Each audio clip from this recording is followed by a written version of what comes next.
Aprender inglês é difícil mesmo?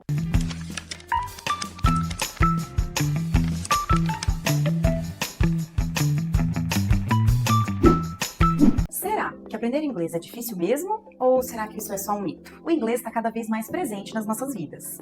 Em séries e filmes, no trabalho e por toda a internet. Chega um ponto em que não há mais para onde fugir. É preciso aprender, certo? E é nessa hora que a maioria das pessoas chega à conclusão de que aprender inglês é difícil. Mas será que é mesmo?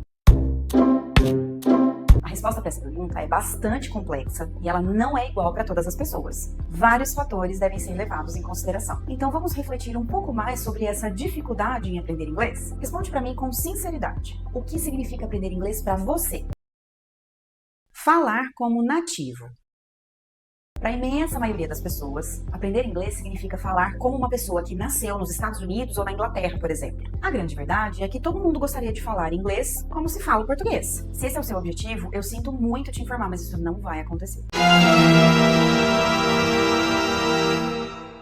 Um estrangeiro jamais vai conseguir falar português como nós, por mais que ele more aqui e se esforce muito, pois ele não cresceu ouvindo e falando o nosso idioma. Da mesma forma, nós brasileiros não vamos falar inglês igual o nativo, porque não é a nossa língua materna, e sim uma língua estrangeira.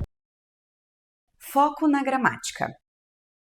Um bebê que está aprendendo a falar não tem a menor noção do que significa sujeito, verbo ou qualquer outro termo gramatical. Ele passa cerca de 1 ano somente ouvindo todo mundo ao seu redor falar, para depois começar a soltar as primeiras palavras. Quando ele começa a ser alfabetizado por volta dos 6 anos, ele já fala português perfeitamente. Ou seja, não foram as regras que o fizeram aprender a falar, mas sim a prática. Embora haja diferenças entre a aquisição de uma língua materna e uma língua estrangeira, podemos afirmar a mesma coisa sobre quando alguém aprende inglês. No entanto, observamos um fenômeno que se torna um pesadelo de quem quer falar inglês. Quando nós, brasileiros, aprendemos inglês, o nosso cérebro se baseia na língua que a gente já conhece, o português, para se comunicar. Enquanto algumas estruturas são exatamente as mesmas, outras são bastante diferentes ou simplesmente não existem. E isso causa a maior confusão na cabeça de quem está aprendendo, e essa pessoa vai, quase sempre, acabar abrasileirando tudo. E é daí que vem a dificuldade de falar, o que deixa as pessoas frustradas e acreditando que aprender inglês é difícil. Não adianta saber as regras se você não sabe se comunicar.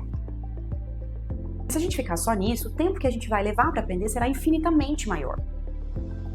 O que com certeza vai frustrar e desanimar qualquer aluno. E assim como uma criança não domina todas as regras e exceções da gramática em português, não se deve focar nisso para falar inglês. Por isso, o ideal é partir da língua falada para só depois se aprofundar nas regras e só se for mesmo estritamente necessário. Se você estiver a fim de se dedicar e aprender a falar inglês de verdade, conheça os nossos cursos cuja metodologia leva em conta o seu perfil de aprendizagem, os seus objetivos e as suas necessidades. Agende uma aula experimental gratuita e descubra como a gente se adapta ao que você precisa.